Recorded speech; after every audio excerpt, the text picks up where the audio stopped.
हमारा सब्जेक्ट है plant maintenance and material handling और हमने शुरू की हुई है यूनिट अपनी मटेरियल हैंडलिंग सिस्टम्स। तो मटेरियल हैंडलिंग सिस्टम के अंदर हम लास्ट लेक्चर में बात कर रहे थे किस तरह से हम मटेरियल को हैंडल करते हैं। सिलेक्शन के बारे में हमने बात की थी कि जब भी मटेरियल हैंडलिंग इक्विपमेंट सेलेक्ट करते हैं तो हम किस तरीके से करते हैं, कि सिलेक्शन के लिए हम कौन कौन सी प्रोसेस करते हैं, कौन कौन सी प्रक्रिया करते हैं। इसके अलावा हमने बात की थी कि जो भी हमारे मटेरियल हैंडलिंग इक्विपमेंट्स है जिसके अंदर हमने कन्वेयर के बारे में, इंडस्ट्रियल ट्रक्स के बारे में और इसके अलावा जो भी हमारे क्रेन एंड होसेस थे उनके बारे में बात की, उनके यूज और एप्लीकेशन, एडवांटेज, डिसएडवांटेज, तो सबके बारे में हमने बात की। इस लेक्चर में आज हम बात करेंगे यूनिट लोड के बारे में कि यूनिट लोड क्या होता है। तो देखिए यूनिट लोड के अंदर हम क्या लिख सकते हैं कि ए नंबर ऑफ आइटम और बल्क मटेरियल, यानी कि जहाँ तो हमारे पास क्या है, नंबर ऑफ आइटम्स है, यानी कि काफी सारी क्वांटिटी के अंदर एक आइटम्स है, या फिर एक बल्क मटेरियल है, यानी कि एक ग्रुप के अंदर हमारे पास मटेरियल है, सो अरेंज्ड, और उनको हम इस तरह से अरेंज कर रहे हैं, सो अरेंज्ड और रिट्रेस्ड, रिस्ट्रेन कर रहे हैं, so that mass can be picked up and moved a single object too large for manual handling. ताकि हम क्या कर सके कि आपको क्या बताया कि हमारे पास क्या है, लार्ज क्वांटिटी के अंदर एक नंबर ऑफ आइटम्स हैं, हमारे पास क्या है, नंबर ऑफ आइटम्स है, या फिर बोल सकते हैं हमारा बल्क मटेरियल है, हमने उसको इस तरह से अरेंज करना है, जो भी हमारे पास बल्क मटेरियल है या फिर नंबर ऑफ आइटम्स है, हमने उनको इस तरह से अरेंज करना है that mass can be picked up and moved so as a single object, यानी कि एक ही ऑब्जेक्ट के रूप में हम जो मास या फिर जो हमारा मास ऑब्जेक्ट है, जो मास के रूप में हमारे ग्रुप के अंदर प्रोडक्ट्स पड़े हैं, उनको हम एक बार में क्या कर सके कि पिक कर सके, कि इन ए सिंगल टाइम, एक सिंगल टाइम में हम क्या कर सके, उनको पिक कर सके, too large for manual handling, ताकि हम ज्यादा से ज्यादा अपनी जो भी हैंडलिंग है, मैनुअल हैंडलिंग है, उनको पूरा कर सके। तो यूनिट लोड के अंदर हम यही लिखेंगे कि क्या होता है unit load, a number of items or bulk material, a number of a number of items or a number of items a or bulk material, a number of items or bulk material so arranged, so arranged that, कि हम उनको इस तरह से arrange करेंगे, सो arrange that the mass can be picked up, the mass can be picked up, ताकि मास के अंदर हम उनको क्या कर सके, पिक कर सके, कि mass can be picked up and moved as a single object and moved as a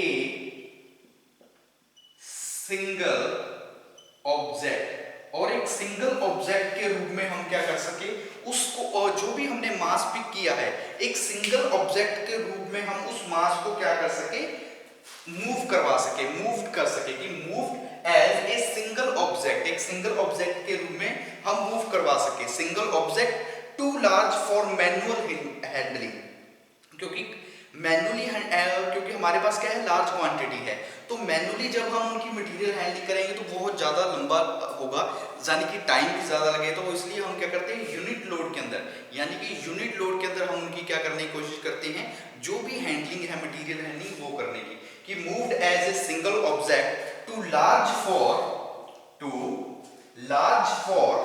manual handling, too large for manual handling, too large for manual handling. तो ये हमारे लिए क्या रहेगा, यूनिट लोड। एक बार फिर से देख लीजिए, यूनिट लोड के अंदर हमने क्या बात की है कि ए नंबर ऑफ आइटम्स और बल्क मटेरियल सो अरेंज्ड, कि नंबर ऑफ आइटम्स, काफी सारी हमारे पास आइटम है, या फिर जो भी मटेरियल है वो बल्क के अंदर है, हमने क्या करना है, सो अरेंज्ड, उनको ऐसे अरेंज करना है that mass can be picked up, कि जो भी, कि उन आइटम्स को हम एक मास के रूप में पिक कर सके, क्योंकि आपको पता मास यानी कि एक इकट्ठा, एक ग्रुप, एक समूह, उसके अंदर हम उसको पिक कर सके and moved as a single object, और एक सिंगल ऑब्जेक्ट की तरह उसको मूव करवा सके too large for manual handling, ताकि हम जो भी हमारी लार्ज हैंडलिंग है, जो भी हमारे क्योंकि लार्ज आइटम्स हैं उनकी हम मैन्युअली क्या कर सके, हैंडलिंग कर सके। अगर हम बात करें यूनिट लोड के अंदर, तो यूनिट लोड के आगे कुछ टाइप्स होते हैं, ठीक है, इसके क्या होते हैं, कुछ टाइप्स होते हैं, उन टाइप्स की बात कर लेते हैं कौन कौन से। जैसे कि पार्ट बीन्स, पार्ट बीन्स, इसके अलावा पैलेट बॉक्स होते हैं, पैलेट बॉक्स होते हैं, बल्क कंटेनर होते हैं और कार्गो कंटेनर होते हैं। किसके अंदर होते हैं ये आएंगे, यूनिट लोड के अंदर। कौन कौन से, part beans, part beans, second हमारे होते हैं पैलेट्स बॉक्स, थर्ड नंबर पे हमारे पास रहेंगे जो होंगे उनको बोलते हैं कंटेनर। कौन से container, bulk container, bulk container, और लास्ट जो होगा वो होंगे कार्गो कंटेनर, उनको क्या बोलेंगे, कार्गो कंटेनर। तो ये क्या है, टाइप ऑफ यूनिट लोड। जब हम यूनिट लोड की बात करेंगे तो यूनिट लोड के टाइप्स के अंदर चार तरह के टाइप्स आ जाएंगे, पार्ट बीन्स, उसके अलावा पैलेट बॉक्स, बल्क कंटेनर और कार्गो कंटेनर। ये क्या है, यूनिट लोड के टाइप्स। तो एक बार देख लीजिए फिर से यूनिट लोड के बारे में क्या बात की है कि यूनिट लोड क्या है, एक नंबर ऑफ आइटम्स या फिर बल्क मटेरियल है, उनको हमने इस तरीके से अरेंज करना है so that arrange mass can be picked, ताकि हम मास के रूप में जो भी ऑब्जेक्ट्स है, नंबर ऑफ आइटम्स है, उनको पिक कर सके और एक सिंगल ऑब्जेक्ट के रूप में उनको मूव करवा सके, तो वो हमारे लिए रहेगी यूनिट लोड। नेक्स्ट अगर टाइप्स की बात करें तो टाइप्स होंगे part bins, pallet box, bulk container और कार्गो कंटेनर, ये होंगे यूनिट्स लोड के टाइप। नेक्स्ट हमारे जो सिलेबस में हमसे पूछा गया है पैलेट बॉक्स के बारे में, तो इसके बारे में बात करते हैं कि पैलेट बॉक्स क्या होते हैं। ठीक है, पैलेट बॉक्स के बारे में बात करेंगे। उसके बाद जो आगे हमारे एजीबी है, आपको लास्ट लेक्चर में भी बताया था कि एजीबी के बारे में बात करेंगे। एजीबी यानी कि automatic guided vehicle, important topic है एजीबी।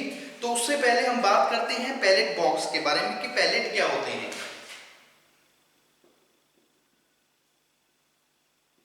पैलेट्स, तो देखिए पैलेट क्या लिख सकते हैं कि pallets are design platform for stocking of goods with a view of whole load being, कि हम क्या बोल सकते हैं कि अगर हम बात करें कि पैलेट क्या है, पैलेट आपको बताया, पैलेट बॉक्स यानी कि एक तरह से हमारे क्या होंगे, यूनिट लोड का टाइप है।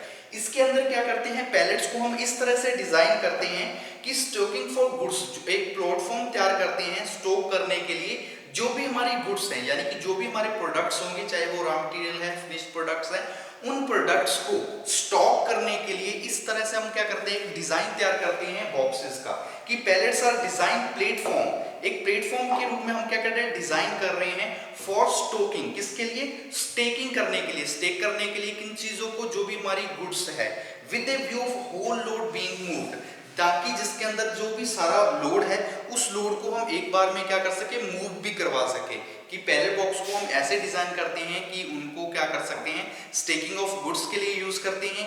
इसके अलावा जो भी हमारे आइटम्स है जो हम वहां पे स्टॉक कर रहे हैं, वहां पे होल्ड स्टोर कर रहे हैं, उन पार्ट्स को एक जगह से दूसरी जगह पे मूव करवाना, व्हेन इट इज रिक्वायर्ड, जब भी हमें रिक्वायर है हम उन पार्ट्स को, उन ऑब्जेक्ट्स को, उन गुड्स को, जो भी हमारे पास गुड्स है उनको हम क्या करवा सके, मूव करवा सके बाय ए फोर्क लिफ्ट, की जो हमारी फोर्क लिफ्ट होती है, फोर्क लिफ्ट के द्वारा हम उन चीजों को क्या कर सके, मूव कर सके। ठीक है, जो अगर पैलेट्स की बात करें तो ये इन्होंने बताया कि काफी साइज, डिफरेंट साइज के अंदर अवेलेबल होती है, कि अलग अलग साइज के अंदर अलग अलग ऑपरेशन के अकॉर्डिंग जैसी स्पेसिफिकेशन होगी, रिक्वायरमेंट होगी, उस अकॉर्डिंग से हम प्लेट्स का यूज कर सकते हैं।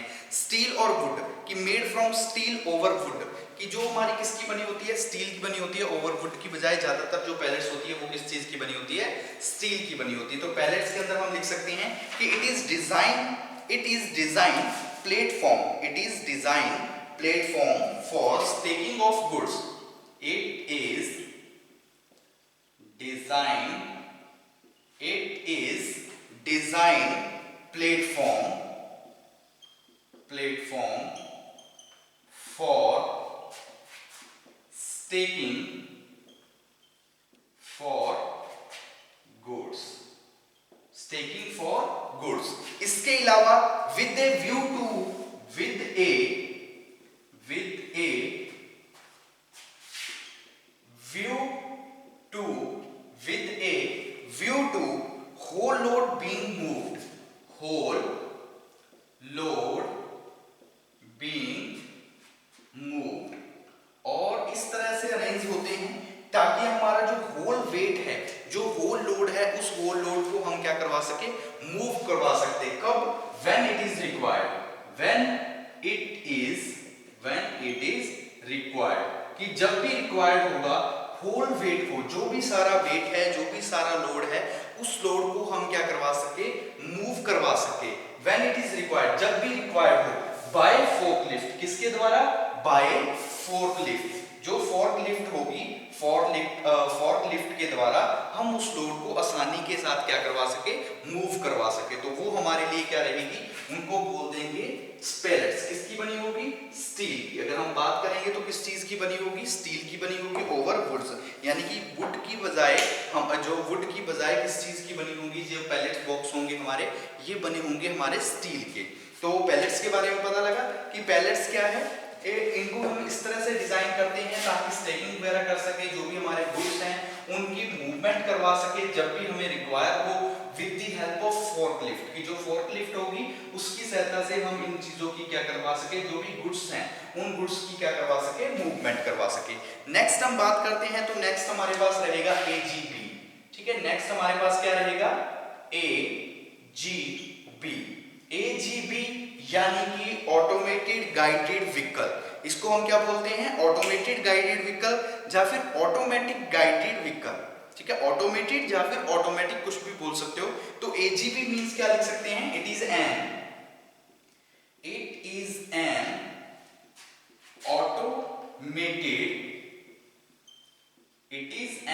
Automated guided vehicle. It is an automated guided vehicle, कि ये क्या है? एक ऑटोमेटेड गाइडेड व्हीकल है, या फिर आप बोल सकते हो it is A automatic guided vehicle. इसका हम यूज किस लिए करते हैं? It is a portable robot. ये क्या है? एक पोर्टेबल रोबोट है। पोर्टेबल यानी कि जिसको हम आसानी से एक जगह से दूसरी जगह पे लेके जा सके, यानी कि एक सेक्शन से दूसरे सेक्शन, एक डिपार्टमेंट से दूसरे डिपार्टमेंट, वहां पे हम क्या लेके जा सके। तो it is a portable robot that follows along marked long lines और wires on the floor and use radio waves and magnet. यानी कि अगर हम बात करें हमारे एजीबी का, कि ऑटोमेटेड गाइडेड व्हीकल क्या है? ये एक तरह से रोबोट है जो कि फॉलो करते हैं, किन चीजों को फॉलो करते हैं? जो भी हमारी इंडस्ट्रीज के अंदर लॉन्ग लाइंस बनी हुई है, वायर्स बनी हुई है, या फिर हम बोल सकते हैं रेडियो वेव्स, जो हमारी रेडियो वेव्स हैं, मैग्नेट्स हैं, तो उनके ऊपर क्या होता है? एक पाथ बना होगा। उस पाथ के ऊपर ये व्हीकल्स क्या करेंगे? उन पाथ को फॉलो करेंगे। जिस तरफ वो पाथ जा रहा होगा उस पाथ पे हमारे व्हीकल्स क्या करेंगे? आगे की तरफ ट्रेवल करेंगे। वो फ्लो लाइन बनी होगी, जैसे लॉन्ग लाइन होती है, फ्लो लाइन होती है, मैग्नेट्स होती है, रेडियो वेव्स होती है। तो उन चीजों को फॉलो करके हमारे जो ऑटोमेटेड गाइडेड व्हीकल होंगे वो क्या करेंगे? ट्रेवल करेंगे। वो जिस जगह से एक जगह से दूसरी जगह पे ट्रांसफर कर रहे होंगे तो वो करेंगे। जैसे फॉर एग्जांपल मान लीजिए जहां पे हमारी क्या है? स्टोरेज है। ये हमारी क्या है? एक स्टोरेज है। ठीक है, और यहाँ पे हमारी क्या चल रही है? प्रोडक्शन चल रही है। तो इस तरह से क्या बनी होगी? फ्लो लाइन बनी होगी। तो जो भी हमारे ऑटोमेटेड गाइडेड व्हीकल होंगे तो वो इस फ्लो लाइन के ऊपर क्या करेंगे? चलेंगे, और यहाँ से प्रोडक्ट को, जहां से मटेरियल को पिकअप करेंगे और यहाँ पे वो मटेरियल को डिलीवर करने का काम करेंगे। ये काम किससे होगा? एजीबी से। एजीबी यानी कि ऑटोमेटेड गाइडेड व्हीकल, जो हमारे कौन से होंगे? Automated guided vehicle. तो क्या लिख सकते हैं? It is a portable robot. ये क्या होता है? पोर्टेबल रोबोट है। It is a portable, it is a portable robot. ये क्या है? एक पोर्टेबल रोबोट है जिसका हम यूज किस लिए करते हैं? दैट फॉलो द, जो कि फॉलो करता है, दैट फॉलोज द, किन चीजों को फॉलो करेगा? जो भी आपको बताया कि मार्क्ड लॉन्ग लाइंस हैं, वायर्स ऑन द फ्लोर है, यूज रेडियो वेव्स, मैग्नेट, तो इन सब का यूज करेगा। कि robot that follow that along marked long lines, wires on floors and use और किसका यूज करेगा, वायर्स ऑन फ्लोर्स, जो भी हमारी वायर्स हैं उनका फ्लोर के ऊपर, and use radio waves and magnets. तो इन सब का यूज करेगा, कौन यूज कर रहा है, हमारा एजीवी, ऑटोमेटेड गाइडेड व्हीकल, जो हमारा कौन सा है, ऑटोमेटेड गाइडेड व्हीकल। इसके अलावा और हम क्या लिख सकते हैं कि they are used in industrial application to transport heavy material around a large industry plant, कि जो हमारी लार्ज इंडस्ट्री प्लांट है उस इंडस्ट्री प्लांट के अंदर हैवी मटेरियल को ट्रांसपोर्ट करने के लिए, जो हमारा हैवी ट्रांसपोर्ट मटेरियल है उस मटेरियल को ट्रांसपोर्ट करने के लिए हम यूज करते हैं एजीवी का, कि it is used in industrial application, it is used in industrial applications, it is used in industrial applications to transport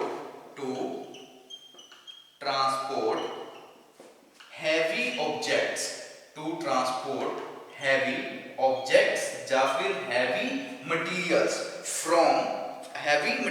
around a large industrial plant, around a large industrial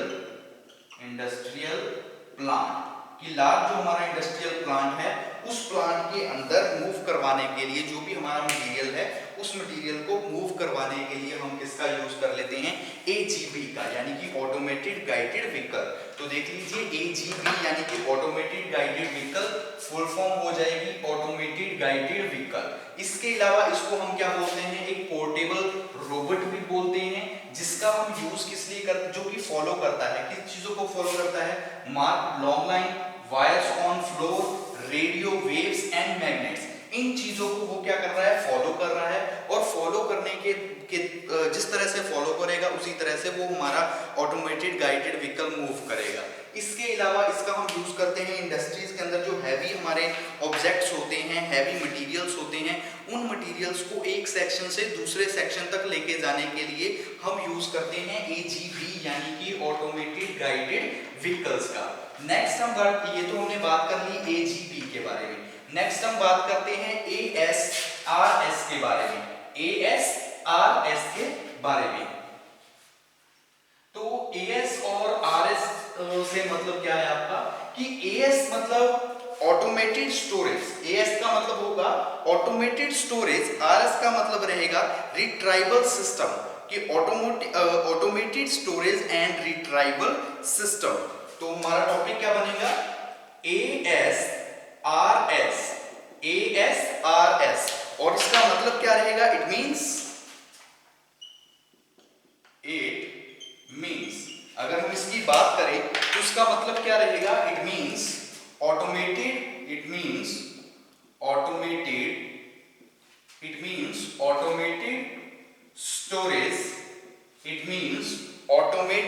storage and retrieval, it is an automated storage and retrieval,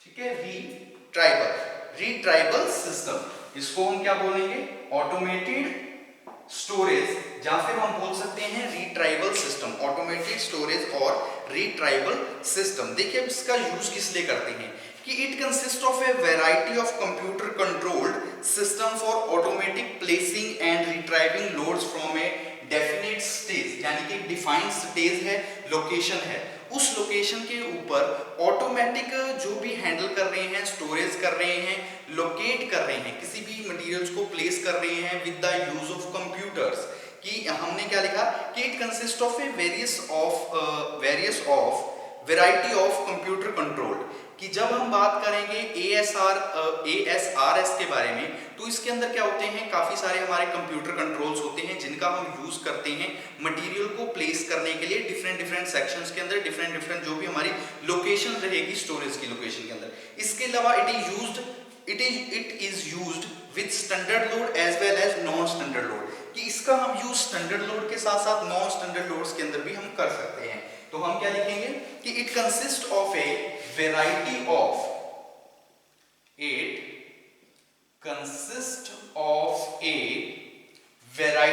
of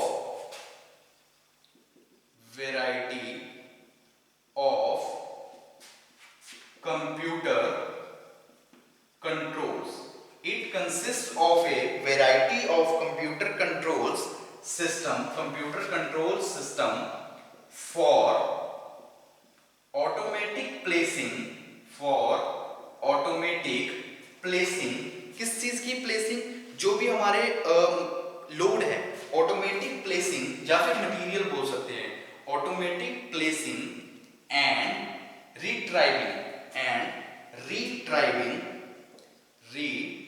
retrieving automatic placing and retrieving loads from a defined storage location, कि वहां पे हम इसका use कर सकते हैं। इसके अलावा it is also used in standard loads and non-standard loads, कि इसके साथ साथ हम इसका यूज स्टैंडर्ड लोड्स और जो हमारे नॉन स्टैंडर्ड लोड्स है वहां पे भी हम इसका यूज कर सकते हैं। इसके अलावा हम यूज कर सकते हैं next it is used in, इसके अलावा और हम कहां पे यूज कर सकते हैं, there is a very high volume of load being moved into out of storage, जहां पर लार्ज वॉल्यूम हो और स्टोरेज आउट ऑफ कंट्रोल हो, यानी कि अगर हम क्या लिख सकते हैं कि there is a very high volume of load being moved into and out of store, जहां पर हमने क्या करना है, लार्ज वॉल्यूम के अंदर लोड्स को क्या करना है, मूव्ड करना है into and out of store, और हमने क्या करना है, आउट ऑफ स्टोरेज करना है, तब हम इसका यूज कर सकते हैं। इसके अलावा स्टोरेज डेंसिटी के अंदर हम यूज कर सकते हैं, बिकॉज स्पेस कंस्ट्रेंट के लिए, स्पेस के लिए हम इसका यूज कर सकते हैं। अगर हम बात करें और कि no volume is added in this process, इसके अंदर नो वैल्यू की कोई भी जो भी हमारी वाल्व होते हैं वो हम वाल्व इसके अंदर नहीं यूज करते, कि no value is added in the process. तो ये है हमारी ASRS सिस्टम। तो एक बार देख लीजिए फिर से, ASRS सिस्टम के अंदर क्या है कि it means automated storage and retrieval system है। इसका मतलब कि ऑटोमेटेड, A का मतलब ऑटोमेटेड, S का मतलब स्टोरेज, R का मतलब रिट्राइवल और S का मतलब system, automated storage and retrieval system. इसके अंदर क्या होते हैं, it consist of A variety of computer controls, काफी तरह के कंप्यूटर कंट्रोल्स होते हैं जो सारी स्टोरेज है, सारी प्लेसिंग है, मटेरियल्स को, लोड को कहां पे प्लेस करना है, वो सारा काम किसके द्वारा हो रहा होगा, वो हो रहा होगा जो हमारे कंप्यूटर कंट्रोल्स है, उन कंप्यूटर कंट्रोल्स के द्वारा किया जा रहा होगा ऑटोमेटिक। तो इसलिए वही चीज हमने लिखी है कि it consist of A variety of computer controls. इसके अंदर क्या होते हैं, वैरायटी ऑफ कंप्यूटर कंट्रोल्स होते हैं सिस्टम फॉर ऑटोमेटिक प्लेसिंग, जो कि ऑटोमेटिक प्लेसिंग का, and retrieving load from A defined storage location, कि जो डिफाइंड स्टोरेज लोकेशन है जहां पे हमने स्टोर करना है वहां पे वो प्लेसिंग और रिट्राइविंग का काम करते हैं।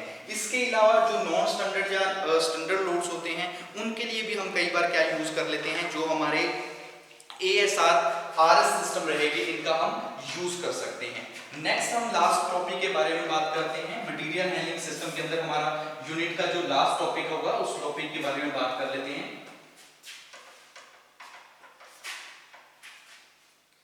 ठीक है, तो वो टॉपिक हमारा रहेगा कार्सियोल स्टोरेज सिस्टम। ठीक है, कार्सियोल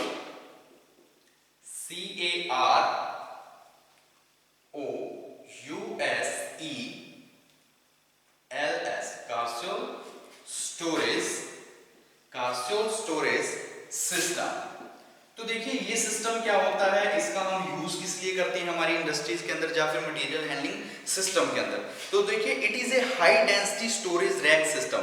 ये क्या है, high density storage rack system है that use special inventory management software, जिसके अंदर हम क्या करते हैं, स्पेशल इन्वेंट्री की हमने किस तरह से हमारे मटेरियल्स को स्टोर करना है स्टोरेज के अंदर, की जो हमारी इन्वेंट्री है उसके अंदर हम किस तरह से स्टोर करना है, एक मैनेजमेंट सॉफ्टवेयर है। तो हम क्या लिखेंगे, it is a high density storage rack system, it is ए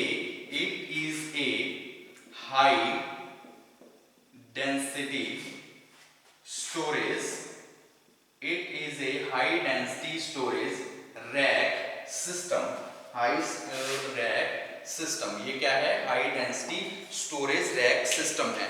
इसके अलावा हम इसका यूज कहां पे करते हैं कि it is A special inventory, या फिर बोल सकते हैं that it use special inventory, it use special inventory management software। ये क्या करती है, एक स्पेशल इन्वेंट्री मैनेजमेंट जो सॉफ्टवेयर है उस सॉफ्टवेयर का यूज कर सकती है। The automated system begins store items और मटेरियल्स टू द ऑपरेटर, कि इसके अंदर क्या होता है कि जो भी हमारा इस सिस्टम के अंदर क्या होगा, स्टार्टेड कहां से होगी, जो भी हमारी आइटम्स है मटेरियल्स है उनको स्टोर करने से, कि the automated system begins started the automated system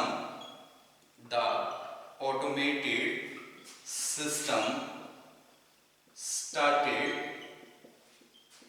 begins storage, किस चीज की स्टोरेज करने से, begin stored items, जो भी आइटम्स है, कि the automated system started begin store items to the operator, कि ऑपरेटर के द्वारा क्या हो रही है, वो आइटम्स हैं उन आइटम्स को वो स्टोर करने का काम कर रहा है operator, using a storage and retrieval machine, using a storage and retrieval machine, कि रिट्राइवल मशीन के द्वारा वो क्या कर रहा है, जो भी हमारी आइटम्स हैं, जिन आइटम्स को हम स्टोर करना चाह रहे हैं उन आइटम्स को वो क्या करने का काम कर रहा है, स्टोर करने का काम कर रहा है। ठीक है, तो ये हमारे लिए क्या रहेगी, ये होंगे स्टोरेज सिस्टम। तो आज के इस लेक्चर के लिए इतना काफी, यहाँ पे आपकी यूनिट कंप्लीट होती है। मटेरियल हैंडलिंग सिस्टम के अंदर हमने एजीवी ऑटोमेटेड गाइडेड व्हीकल के बारे में बात की, एएसआर यानी कि ऑटोमेटेड जो हमारी automated storage and retrieval system होगा उसके बारे में बात की, selection of material handling equipment की बात की कि किस तरह से हम मटेरियल्स को सिलेक्ट करते हैं। इसके अलावा जो भी हमारे मटेरियल हैंडलिंग इक्विपमेंट्स थे जिनके अंदर कन्वेयर्स थी, चैन एंड जो हमारी क्रेन एंड होसेस थी और इंडस्ट्रियल ट्रक्स थे उनके बारे में बात की। तो यहाँ पे ये यूनिट आपकी मटेरियल हैंडलिंग सिस्टम कंप्लीट होती है।